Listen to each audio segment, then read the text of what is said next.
Hello, Eurovision fans. Thank you so much for coming to my channel, Eurovision Histories. It's the day of the final, and I want to have a final look at the odds. How are they at the moment? Who is tipped to win? Who is tipped to do well? And later on in the video, I will also look at the last 4 years and whether the odds were able to actually predict the winner and the top 5. So stay with me if you want to see that. There will also be a timestamp to skip to that part if you're more interested in that. Let's have a look at the odds as they are at the moment. I'm using the great website eurovisionworld.com again. They have a great way of aggregating the results of several betting sites, and they also give a percentage winning chance to each entry. And as you can see, people are not betting on Albania to win. They are currently last in the betting odds. This means, as I said, that less people are betting on Albania. It doesn't mean that Albania will come last. Betting on it to win. Same thing for Lithuania, for Portugal, for Serbia, for Moldova, Estonia, Cyprus, Slovenia, Germany, Poland, Switzerland, and Czechia. All of them have under 1% winning chance, so there's not a lot of bets being placed on these entries to win Eurovision. The biggest fall is probably Czechia, who were among the favorites at some point in Eurovision season, and now they're only in 15th place. I think all of the other entries I just named, it's quite obvious why they will not win Eurovision, so it makes sense where they are in the odds. Then when we enter the top 14, we see that Australia has a 1%, as well as Armenia, Belgium, which makes me kind of happy and which has grown a lot in the odds as well, Croatia, Austria, the UK, and also Italy, all of them having a 1% winning chance. I think Croatia would have been higher if people didn't know that there is a jury and the jury will not let Croatia win. Austria was among the favorites and was a bit higher in the odds and has fallen a bit. I kind of understand why. They're now first in the running order and the performance is maybe a bit too slick. So people don't really believe in this. The UK in 9th, I have to say that the UK is usually a bit overvalued by the odds because lots of these betting sites are located in the UK and Brits just love to place bets and sometimes they bet on their own country. Maybe sometimes without knowing the other songs, to be honest. I do hope that Italy will do better than 8th. And now we see in 7th place Norway, which has fallen a bit, 2%. France, this was the big thing during the rehearsals. She was 3rd with 8% winning chance, and now she's fallen to 6th after we saw the semifinal performance. Unfortunately, Spain has been quite consistent throughout the season and is still in 5th place with a 2% winning chance.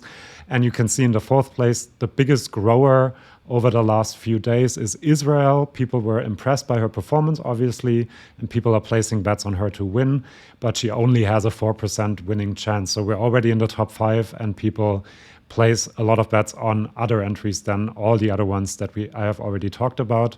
Ukraine has a 6% chance. I think people expecting support vote today as well.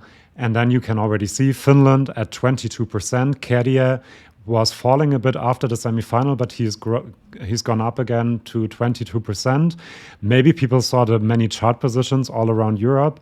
However, it leaves one country, and you can see the odds are predicting that Loreen in Tattoo will win. She has a whopping 53% winning chance, which is very impressive. So we can say that Loreen is either going to win or the bookies have to find a new job, maybe. Okay, let's look at the last couple of years. If you're a Carrier fan, there might be some good news, at least in 1 or 2 of these years for you. Let's see. In 2022, the odds on the day of the final, this is important, were predicting Ukraine, Sweden, Spain, the UK, and Italy to be in the top 5, and Ukraine to win. They had a 62% winning chance, quite impressive. And the end result, you know, Ukraine won, Sam Ryder came 2nd for the UK, Chanel came 3rd for Spain, so they got 1st and 3rd completely right. They just switched 2nd and 4th, and then they got one country wrong in the top 5, and that was Italy, which came 6th, and Serbia was in the end result actually 5th, and they were 6th in the odds. So the odds in 2022 were actually very, very accurate, I have to say. Now in 2021, kind of almost the same picture. They predicted that Italy was going to win with France closely behind, which is exactly what happened. Then they had Malta in 3rd place. We now know that there were some shady dealings in the background. Ukraine in 4th place and Finland in 5th place. And as you can see, they got 2 countries in the top 5 wrong. They didn't see that Switzerland would come 3rd, and they also didn't predict that Iceland would come 4th. However, they did predict a good result for Ukraine. So sometimes they have 1 off, this time they are 2 off. Then in 2019, also predicting the winner correctly with the Netherlands, also predicting 2nd place correctly for Mahmoud and Italy. Then they were predicting that Switzerland would come 3rd, and they came 4th. They predicted Australia in 4th place, in 4th place, this keeps happening, sorry. And then Sweden in 5th place, and they kind of didn't see that Russia would come 3rd with Sergei Lazarev, don't quite understand why. So they got 1 country incorrectly, but otherwise they were quite on the money. This is the year you want to look at if you're a Kadia fan, because the odds before the final were saying that Cyprus was going to win, Fuego, that Troy was going to come 2nd, Germany 3rd, Ireland 4th. This was Ryan O'Shaughnessy with the 2 male dancers and a nice ballad. So people were really thinking that this was going to come 4th. It didn't at all. It didn't even come top 10. I think that might have been the effect of number 1, Ireland qualifying for a first time in a long time, but also this effect I was talking about, that many of the betting sites are in Britain, and people thought that he might do well because they were from Britain or from Ireland and were kind of convinced of that. And then Estonia in 5th place, La Forza, the opera pop. And they kind of didn't see, you can see that in the result, that Austria with Cesar Sampson was going to come 3rd. He was a jury winner and no one predicted that. And they also didn't predict Italy's very, very good televote.